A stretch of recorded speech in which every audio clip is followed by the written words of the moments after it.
Welcome to the Tactical Dent Tech Podcast. You are now part of a small underground movement of dent technicians from all over the world.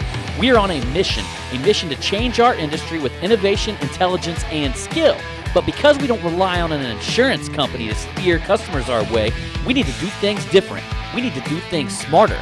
We do that through a network of technicians that we call the Tactical Tech Movement. Now let's get this revolution started.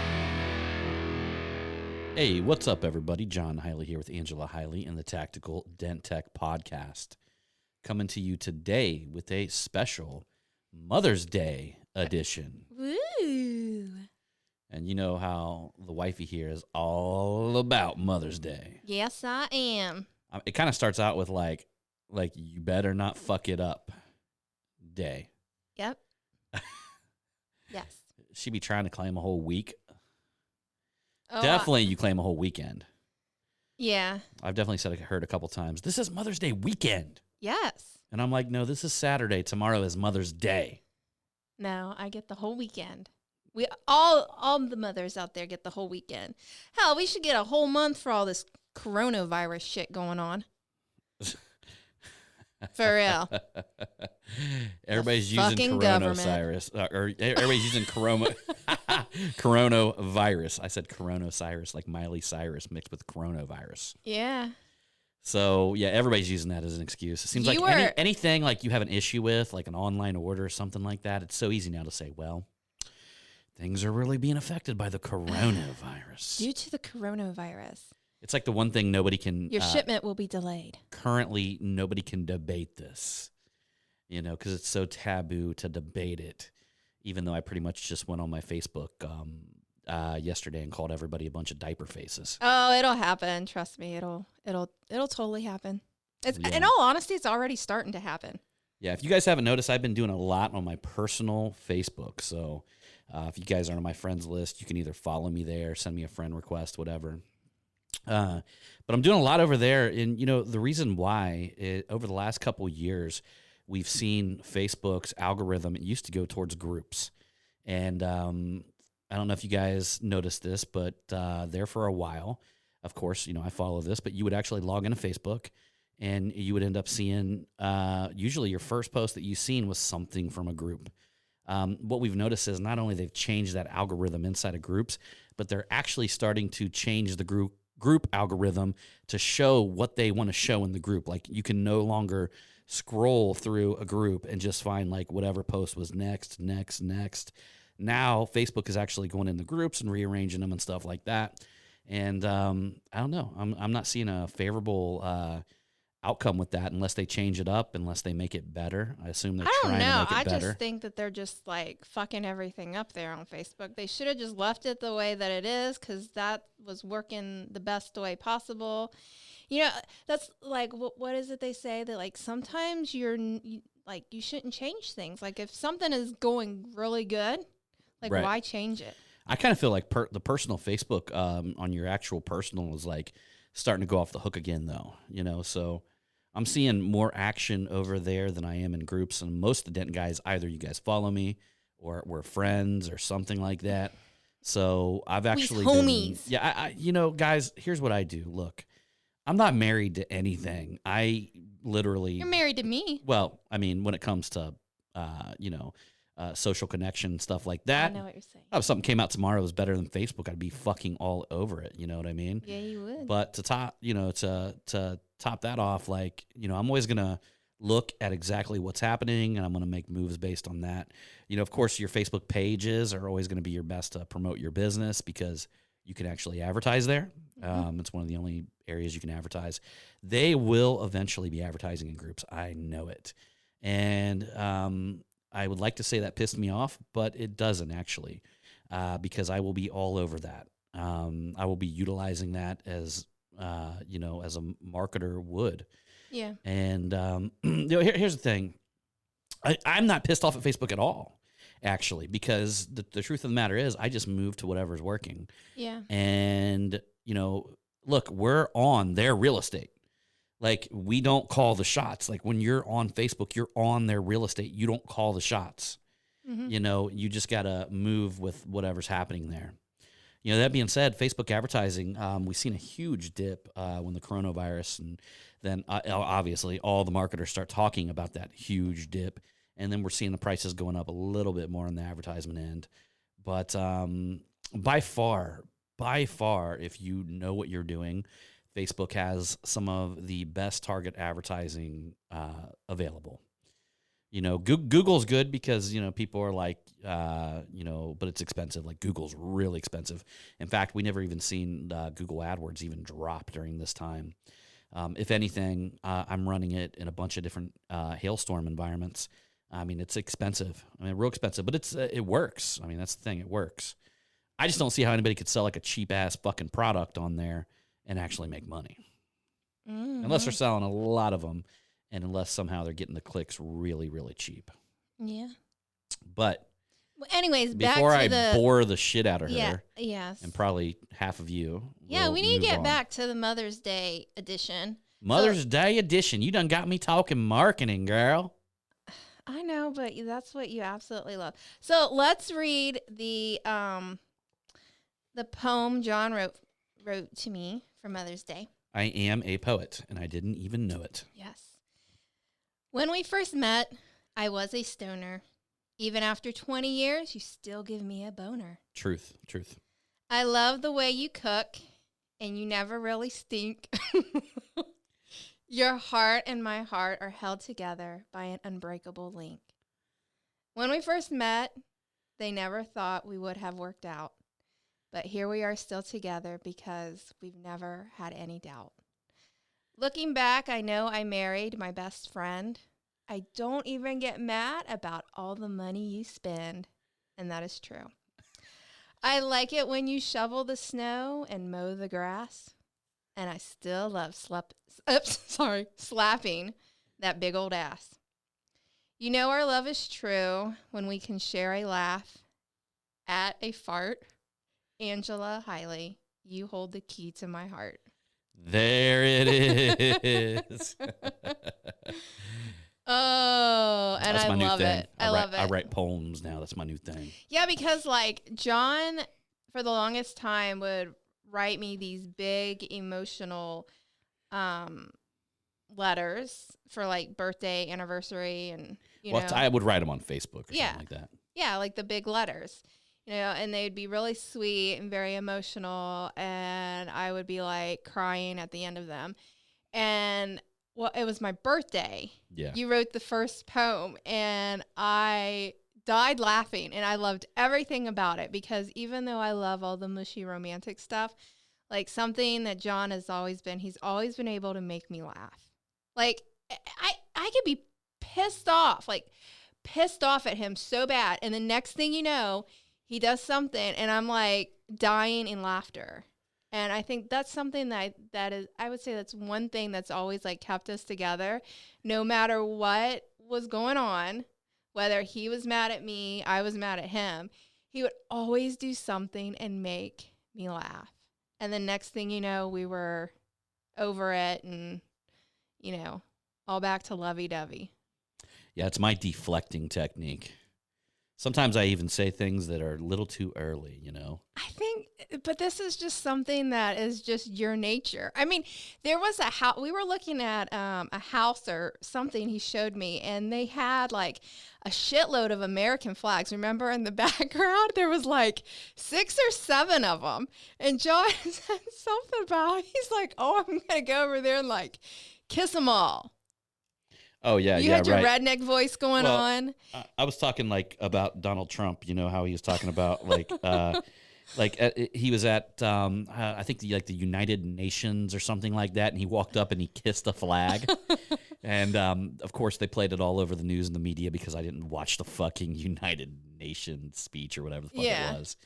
And I seen this house that had all these American flags. I was like, shit, baby. I was like, I'll hang right out there and kiss all of them. I'll get up there and kiss each and every one of them flags right there. Every morning, I'll kiss them flags. I swear, because you can go like, you can be a total redneck, hillbilly, you know, and then next thing you know, he throws out his like gangster ghetto-ness. I mean, you just got like these mixture of like your personality. Well, I think a lot know? of us have that. I mean, we've Yeah. all grown up and we've had these phases in our life, you know. Yeah. And I just happen to remember each phase in great detail. And I Yeah. can tap into my whatever emotional space I was in at that time Yeah. during that phase. And I remember all of it. Like I remember back in the day. I mean, a lot of you guys, I talked about this in the podcast before. I grew up with like all black people. Like it was like where I grew up was like gangster as fuck, you know?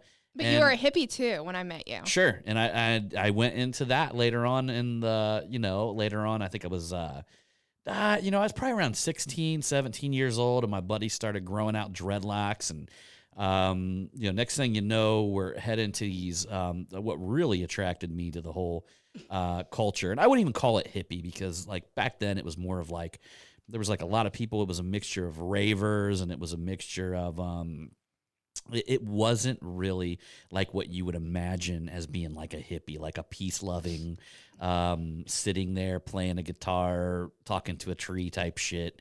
In all honesty, it was more about selling drugs and making money than just about anything. And Yeah, but the clothing that had like a whole like total 70s hippie vibe Sure. with the clothing. Sure. But at the end of the day, all of it had to do with two things: sex and drugs. Like really, I mean, it got you sex Yeah. and it got you drugs. Yeah.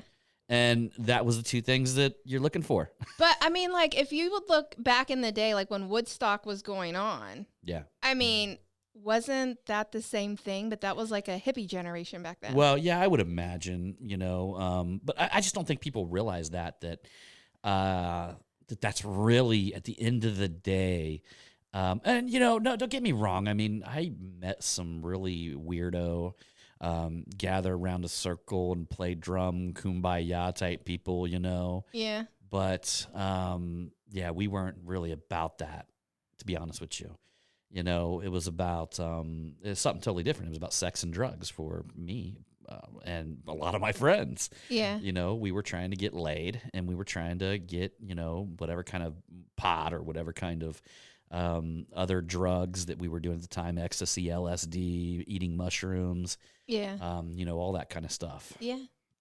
Even snorting a little toot every now and again. Oh my God. I ain't gonna lie, man. Most of you motherfuckers Yeah. out there have done this shit. Okay, so the first Could you imagine the guy sitting there listening to this podcast that hasn't done any of that? Come the fuck on. I would almost guarantee that 90% of Americans have done a pretty fucking wide selection of drugs in their time. Well, yeah. Yeah. Yeah. But I remember the first time the first time I did that stuff, it was with John. Like, in all honesty, I never really did a lot That's of that. the last time I've done it too. I know. I never really did anything like drug-wise except maybe smoke pot before I met John. So John introduced me into a whole different world. We might have done a little toot. Yeah. And I remember it was like, at the time, I thought it was like the best thing. I was like, oh my God, why is this stuff like so illegal? This is like so fucking awesome. I mean, I had all this energy. It was in the wintertime. I was running through the snow. I felt like I could run a marathon. I was talking nonstop. But then, here it goes. Then The next day. I remember I went home. I was living with my dad and my brother, and I told my brother, because my brother was like, "What the fuck's wrong with you?" And I told him, and he's giving me this whole lecture about like, It's like, shut the fuck up, dude. I got a pounding headache. it wasn't that so much of a pounding headache. It was like, Oh, my it's horrible. stomach, and it was like, I don't see how people get addicted to that shit. in all honesty, I thought I was dying, and I was like, you know what? I don't ever want to touch this shit again. And the pain of the come down of that type shit I was is like, way worse. fuck this. And you know what? I did it one other time, but it really wasn't doing the same thing like it did last time. And I was just like, screw it. Never touch the stuff again. Yeah. I think, God, that was when we first met, before we had John. Yeah, before I got pregnant. Yeah, before we had John, that was like 18 years ago or something like that. No. Maybe it was 19. It would have was been 19 years ago. Yeah. Yeah. Well, that's a good habit. That's a habit I'm glad I dropped. Oh, it was horrible. Now, the one time John and I did ecstasy, we did a couple other times that went in the greatest, but the first time You get some of that good, like some good ecstasy. it was I'll be honest with amazing. you. If I had really good ecstasy and I knew it was good, I would do it again. like Molly, just Oh something yeah, that was like pure. something that was just pure. Yeah, I would too. That shit. I'd be down with is, that in a like, heartbeat. Literally. And you know, I don't know. I'm not going to go and try to convince you guys to do ecstasy. Because here's the But thing, that- though, you that would got to be make the sure you got to only- get some good stuff. You can't get like stuff Yeah. that's bunk, because I've had stuff that's bunk and it's not a good time. But the one time, like John and I did this stuff, oh, it was amazing. But it also makes you like hallucinate.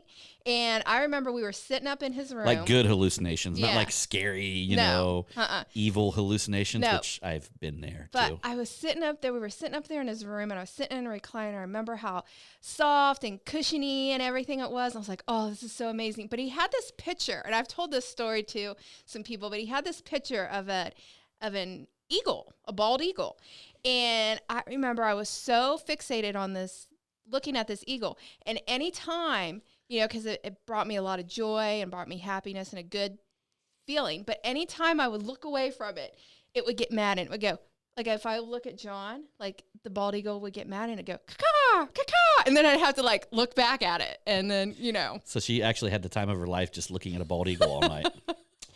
Imagine that. it was an 8x10 thing that you tore out of a magazine and you had it on your Shit, wall. son, I was American back then.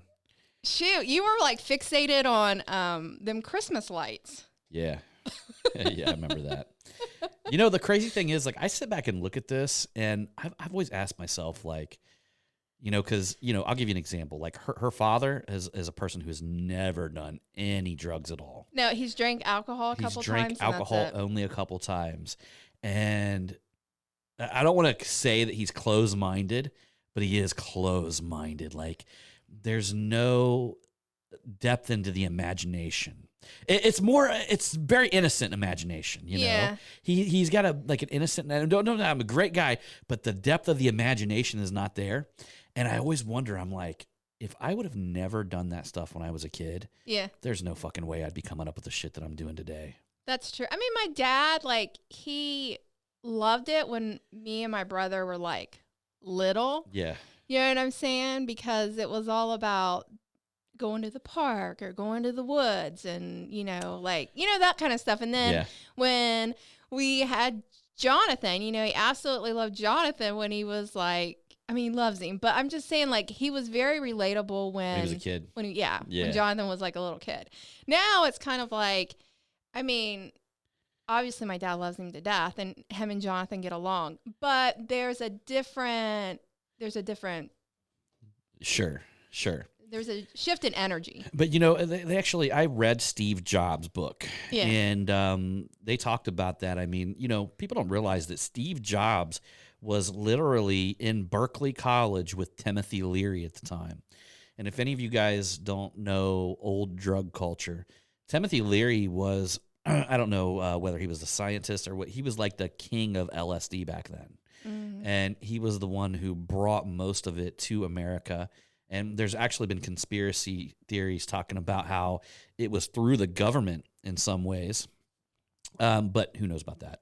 With that being said, Steve Jobs was with him. And Steve Jobs talks in the book how he basically said everybody was doing that back then. Yeah. Like everybody was doing LSD and mushrooms and that kind of stuff. And he actually said in the book that there's no way they could have actually thought of the things that they were thinking without that influence. I mean, if your mind is closed off to something bigger than our current reality, Yeah. meaning that like I've said things to her dad that you can tell scare the shit out of him. Like some of my thoughts and stuff like that, you know? I can't even remember what it was. The last time we were over there, I was trying to explain something to him, and he just stopped talking. I think what it was is he had a hard time comprehending, okay, all these things that you got going on and Yeah. how you have a team that helps you with a lot of stuff. He can't imagine it. Yeah. He can't imagine the structure of the way that I do things. Yeah. And I was trying to explain to him that I had a team over here doing this, and these people oversee that, and, you know, all this kind of stuff. And it looked like his mind was about ready to explode. Yeah. Like he was mind blown. He was just like, there's nothing more that I can say about this. My dad's just a very simple man. Yeah. But that's an example, I think, of somebody who literally has never opened their mind to that type of experience, is what I'm getting to. Yeah. And Steve Jobs was talking about how the owner of Atari, so Steve Jobs and Wozniak used to work for him, the guy who owned Ataris. And they were talking about how he used to drive around Silicon Valley in a limousine, and he would have it filled with people smoking weed, doing drugs, and they would always have their meetings in like a 20-person hot tub. Yeah, it sounds pretty nasty. Yeah. But that being said, I mean, that was the culture. That's what kind of caused people to look further than what's just like right here in front of you. Yeah. And they even talk about brainstorming sessions. I call them, and I actually wrote this in my book, it's called the Impossible Brainstorming Session, where you sit down and you start thinking of whatever services that you're doing, whatever business that you're in. You start thinking of the impossible, okay? Yeah. You start thinking of, like I'll give you an example. They even said big corporations would do this, like McDonald's. And one of the things that they came up with in a meeting was that people would pull their cars up and somehow they would shoot your order into your car with a cannon. And then boom, it would land like right there on your lap. Yeah. Perfect, all right? Mm-hmm. So who knows? Maybe that brainstorming session made one guy sit across from him and say, well, how about we just create 2 lanes? You know what I mean? Like, when you end up pushing the threshold of reality in your own mind, number one, you might stumble upon some shit that's actually fucking possible, very possible. When you talk about shooting the cannon or something, that's almost like a drive-through when you go to the bank, the thing that, the thing that comes down. Yeah. But they were talking about like an actual rocket launcher, like boom, like shooting it to the car. That sounds like something that you would have came up with. Yeah. And, I was talking to Rick Hammer, which is, he's a gentleman who I trained. Yeah. And, just a really good guy. He had some medical things that came along, but I'm not going to, I know Rick wouldn't want me to bum you out on that because he's doing really well now. Yeah. So he works for the railroad, and thank God that he never left the railroad because he had really good insurance and it's helped him through this entire time. Mm-hmm. And, long story short, they're doing some things financially, but he's going into PDR full time here eventually. His health is back. He's moving forward, right? And I was actually talking to him, and I was like, man, you pretty busy? You're at the railroad. He goes, oh yeah, the railroad's cranking right now. And he told me, he was like, he said, we always said if the railroad got slow, then there's some real fucking problems out there. Yeah. There's some like real problems if the railroad actually gets slow because they're carrying freight everywhere where they're picking up in trucks and all this kind of stuff. Yeah. And that's when me and him started talking about the impossible sessions. And I came up with an idea that you could take whatever freight it was and like Honey, I Shrunk the Kid, shrink it down into little packages and mail it. And then when it got there, you could hit it with that Honey, I Shrunk the Kid like laser beam thing and boom, blow it up into its original size. Oh. Hey, didn't they do something on Willy Wonka and the Chocolate Factory? Like, not the original one, but the one Johnny Depp was in, about the whole thing where they zapped them and then they were able to be in... Wait, is that on the original one, too? Could be. Into the TV? You remember that? Oh, yeah, I remember that. And then they were able to take, like, something from the TV and bring it out and be like the candy bar, like it would be little. And but everything always fucked up in Willy Wonka, and he'd be like, all right, we'll let the, what were they called? The Oompa Loompas take care of it. Let's go to the next one. Yeah. Love that movie. Well, there's nobody who came up to that movie that wasn't fucking doing drugs. Well, yeah, I mean, even the part where they're going through the tunnel and all that, like, crazy shit's going on, and he's got this crazy look in his eyes. Yeah. You know what I'm saying? Yeah. But I'll be honest with you guys, nowadays, I'd be scared shitless to do any kind of LSD or anything like that. Yeah, because you don't know, like, it's probably got a bunch of shit in it that it just hurt you real bad. Joe Rogan has a podcast out there with a guy who runs a big supplement company, and I don't remember the name of the company, but if you actually Google Joe Rogan's best podcast, he's got this one out there where this guy goes on what's called an ayahuasca pillage. Yeah. And he goes into South America where apparently they have these jungle retreats where you get to pick different shaman and you take ayahuasca. And from my understanding, you can pick different shamans based on religious preference. Yeah. And this guy that was on the Joe Rogan podcast ended up picking that shaman that they called the Red Dragon. Oh my. And they called him the Red Dragon because it's going to get fucking intense. I bet. And from my understanding, though, anybody who has ever done ayahuasca, it makes you feel like you want to kill yourself the first time that you do it. Because every fear that we have inside of our hearts, It's bringing it all to light. it will bring it all to light. Oh my. And you have to either gain acceptance over it, Yeah. accept it, and say, you know what? Let's just give an example. If you're scared of dying of cancer, Yeah. right? Because Mhm. maybe you had a family member and other family members. So in the back of your mind, you're living your entire life in fear that one day you're going to die of cancer. Yeah. And maybe it's not so apparent to you even. It's something maybe in your subconscious. It's not even something you Yeah. think about. That shit will bring that to the forefront, make it stare you in the face, and it'll say, you're dying of cancer now. And then you have to look at it and say, all right, man, well, I'm going to live the best life that I'm going to live, and I'm going to embrace. You have to fully embrace it, and then Yeah. it'll shoot you out and take you on to the next one. And it'll take you on to the next one, and the next one, and the next one. And there's actually people that say that it's like 10 years worth of therapy in one night, That's crazy. which is very, very crazy. And the dude on Joe Rogan podcast, which you should really listen to this How podcast. long does that stuff last? I think it lasts like all night long. I mean, is it like 8 to 10 hours? Oh, yeah, something like that. Probably 8 to 10, maybe 12 hours. Whew. Man, And that's a apparently long the time. shaman's there to like guide you through it. You know, they actually slowly drink it. Like they give you like a big dose, but while they're doing it, they slowly drink it throughout the whole thing. Wait a minute, they're drinking the stuff too. Yeah. Oh. And apparently to them, it's a job, you know. I So mean, they're it's- giving you the full shot. Like, go Yeah. ahead, take all this shit. And he was saying the crazy part about it, I guess, where he went to this ayahuasca pillage, it was out in the middle of a jungle where you only got 4 hours worth of power.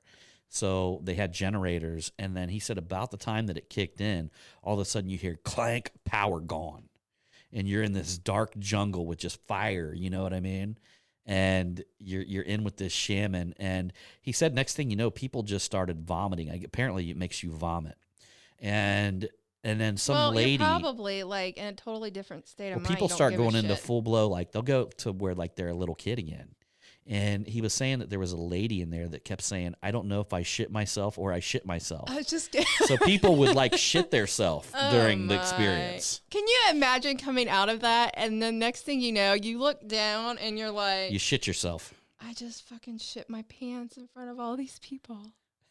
But the funny thing is, he goes on to talk about the second night where after he cleansed himself of all that bad shit, Yeah. how it just took him almost into something that was that of a natural, like a space of heaven, you know, Yeah, like a like utopia. a utopia type situation. I would be down for that. I don't want to be down You for all the have bad to get st- past the I bad shit know. first, I know. you know. People don't die from that stuff, do I they? think that's I think that's the lesson that we all got to learn in our life, you know, is that facing the bad shit is important.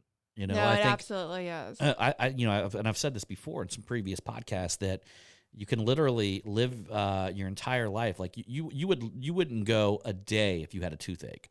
Like if you had a toothache, you wouldn't go one day without freaking the fuck out and having it fixed, getting an appointment, getting some meds to get you by until you got that fucker yanked or whatever needed to happen. Yeah. You would literally find a way. If you didn't have money, you would find money. I mean, that is just something that you consider urgent. Yeah. However, people will live with pain in their heart and their minds their entire life without doing one fucking thing about it. That's true. You know, and we're talking about, you know, attending to your physical body much more with much more intention than you do with your spiritual. Yeah. You know, your spirit side, the spirit side of yourself, your energy, things like that. Yeah, that's true. That's like I'm listening to a Jen book. How is it? How to Be a Badass? Yeah. That's the name of it, right? So like No, you are a badass. You are a badass. So I listened to it like last year, you know, like working on my mental state, and I listened to it now this year, and it's crazy how far, like, the work that I've actually done on myself, that when I'm listening to it now, it has a totally different meaning. Like Sure. something even more, like something, Yeah. Well, you know, and every time you listen, I listen to the, I've talked about this in previous podcast, The Science of Getting Rich by Wallace Wattles. I listen to that all the time, like maybe 3 times a month. Mm-hmm. I was listening to it even as frequent as a couple times a week. I honestly really should, because of the way that it makes me feel. Like, I base that off of the way that I feel afterwards. Yeah. And it's the one book that puts me into a state of abundance, and it puts me into the feeling of abundance, the feeling of, there is no scarcity, there is no pain. It puts you into this abundant state. And every time, and the book is only about an hour and a half, hour, 45 minutes maybe. Mm-hmm. Every time that I listen to it, I hear something different. Mm-hmm. Like, there is something that comes out, and almost like an aha moment every fucking time. And I'm telling you guys, I listen to this book. I was listening a couple times a week, and now listen to it 3 times a month or something like that. I just listened to it as soon as it was last week sometime I listened to it. I think it was on Friday. Mm-hmm. And I heard something new. Like, Yeah. something hits me every time. That's like a big thing. I think a lot of us, we've all been there before. I definitely been there, to where you get so wrapped up in the emotion, like your emotions. Do you know what I'm saying? Yeah. You get so wrapped up into it that you don't like really see what's going on. And like John and I, we've talked, and I'm like, it's like I'm finally getting to the point where I'm getting like my head straight. And I Right. think a lot of us, like, you get wrapped up into the emotion or into the drama and stuff like that. And it's like, now I finally realize, like, you take a step back and you're like, that's not even really worth it. That's not even what life is supposed to be about. Like, you got to get your shit in check. Mm-hmm. I think, like, another thing that even growing up, you always hear the thing about getting even with someone, right? Sure. And, I felt that way the longest time, where I'm like, oh my God, they did some fucked up shit. I'm going to go ahead and get fucking even with them. Like, I'm going to go ahead and do something 10 times worse to that individual, to that Right. person, right? And then in the book Relentless, when I listened to that, it's like he talked about it, and one day it clicked. And he even said, he's like, getting even with someone, you're staying on that same level. Right. And you're not supposed to do that at all. Winners don't think about getting even with people. You don't. It's not your driving force. You think about being the best you can ever possibly fucking be. Mm-hmm. That's the key. And another thing I want to tell you guys about, a book I want to recommend, is from Ralph Waldo Emerson, and it's called The Mastery of Life. And he's also got one called Self-Reliance.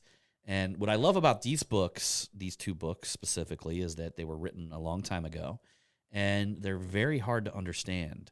But when you fucking understand something, it's like each and every time a light goes off, and you have this moment of like deep understanding. It's an amazing feeling, too. And there's like half the shit I'll listen to what he's saying, and I'll be like, I don't know where he's going with this one. But then I could listen to the second time, he could say the same thing, and then I would get it all of a sudden. Yeah.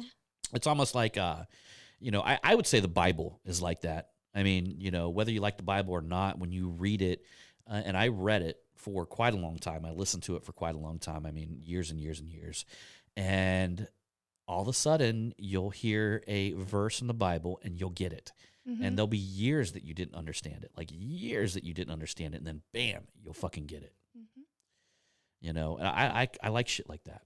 Yeah. It causes you to think. Yeah, and it's like when the time is right, that's when you'll understand something that you didn't previously understand, and you're just like, whoa, Yeah. this is amazing. And if you guys haven't looked into what they want to call self-reliance, if you haven't read anything or listened to anything about Ralph Waldo Emerson, I definitely highly recommend it. I mean, it basically sums things up as, in society, we're taught to do everything as a herd, The problem with that is the mass is mindless. The mass is fucking mindless. And, as a whole, we are not very intelligent at all. The only hope that we have is the people to actually fall into themselves and develop inner individual intelligence. Yeah. This way, we don't fall into the herd mentality. Yeah. This way, we're not easy to comply or to, when we talk about the herd, I always think about the Indians, how they used to gather buffalo. And what they would do is they would get a herd of buffalo and they would herd them towards a cliff. And when they ran them off the edge of a cliff, they would have other Indians down there at the bottom with spears stabbing them and killing them, right? Yeah. And they would pack them up and take them. It was a hunting technique, okay? Mhm. I want you guys to think about, the world that we live in today, that we've got a lot of fucking buffalo out there. And the problem with being herded as a herd of buffalo towards the edge of a cliff is that buffalo herds, they're so tight together that one buffalo has its head shoved so far up the other buffalo's ass, okay? Mhm. So literally, buffalo's got their fucking heads shoved up the other buffalo's ass so far that they can't see above, that they're getting ready to shove each other off the edge of a cliff. Yeah. Something that I've told Jonathan, I've told him this his entire life. Like he's getting ready to graduate, but like I've told him his entire life, I'm like, Jonathan, I was like, question everything. Yeah. I'm like, if it's something that I even told you or your dad tells you or a teacher that told you or whatever, I'm like, you question everything because I want you to be able to think for yourself. I don't want somebody to tell you how to think. I want you to be able to think for yourself. And I think like in this day and age, like the shit that's going on, there's like so many people that will just go ahead and do whatever the government or the media is telling them to do. And then, with me, myself, I'm just like, I just wish people would just take a step. I mean, whatever they're wanting to do, like, that's fine. I don't give a shit. But I just wish people would question things more nowadays. And let me ask you guys a question. How in the fuck do you guys think the government is going to properly be able to advise our health when the motherfuckers can't even figure out if milk is good for the body?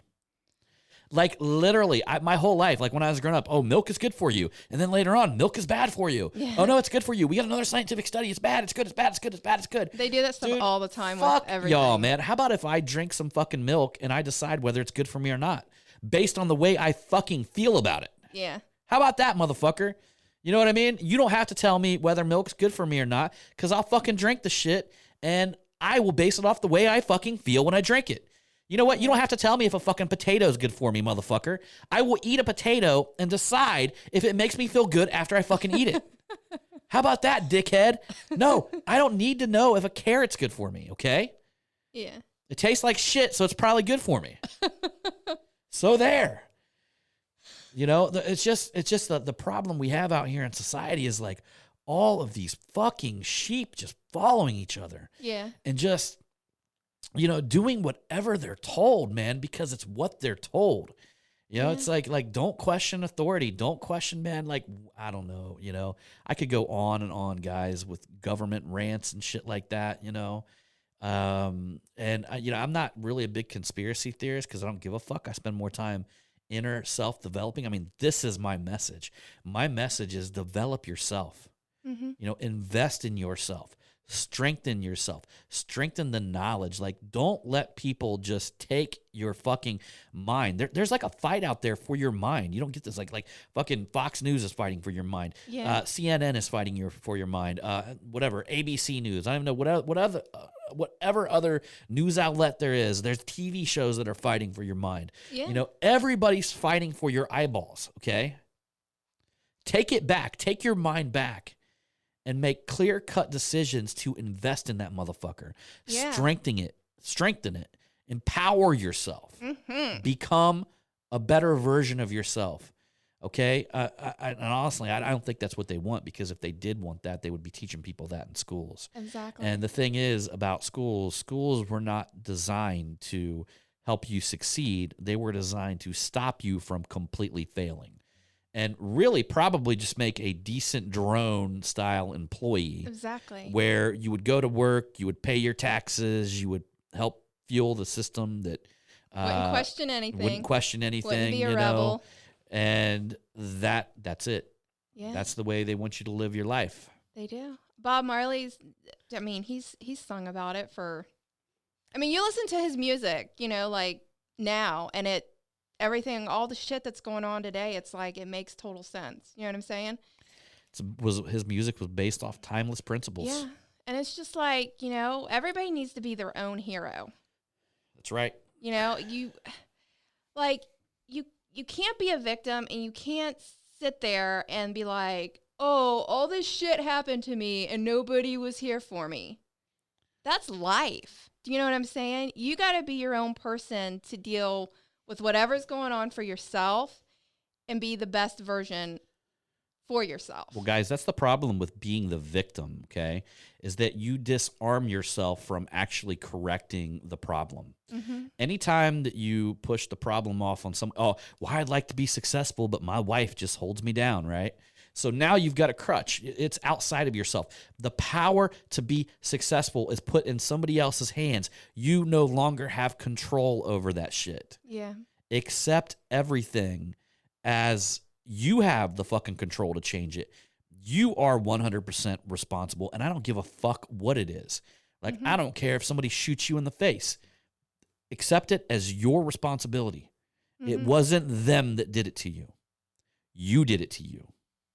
Because in all honesty, no matter how bad the situation is, there's always a wonderful lesson to be learned out of it. And if you go towards more the positive instead of the negative, it's going to make you more of an amazing individual. Yeah, and if you got control over it, you actually got the ability to change it and to make it happen. Yeah. You know, I rather than being you have direction rather than being a piece of driftwood just floating down the river, hitting and bumping everything, and you're getting pulled by the tide, you know, or even worse, swimming up tide, swimming in the opposite direction, fighting life. You know, what do you call that when you swim? One fucking arm swim thing at a time? I don't know. I'm not a swimmer. One fucking paddle at a goddamn time. And it's exhausting. It's exhausting when you do that shit. And it doesn't make life enjoyable. And it sucks all your energy away. And then you're just kind of like, you know? That's it. Yep. And y'all, I think we done finished this podcast. Yes. All right, everybody. So anyhow, get out there and do your fucking thing, y'all. Yeah. Get out there and become bigger and better versions of yourself day in and day out. Invest in yourself. Invest in your mind. I just love it. I know the people that listen to this podcast, I know you guys are that type because you guys have been listening to me talk about this for a long time. And anytime I meet one of you guys who listen to our podcast and, I've had plenty of people tell me that we said something or we done something to change their life. I love that. That's why we're doing it, you know, and that's it, y'all. Appreciate you. Get out there and be your own hero. Yep. And for all you fucktards that are listening, just to listen to me just to wait for me to slip up or something like that. Oh shit, man! Come on, guys. I just told everybody how I used to do all kinds of drugs. I'm not afraid of fucking slipping up. Yeah. Even if I did, I'd own it and I'd just move the fuck on. That's right, right? So anyhow, everybody, we appreciate you. We'll see you on the next one. Hey. Yep. Ain't you supposed to say something? And I'm supposed to no, I say bang, bang. Pew, pew. There we go. All right.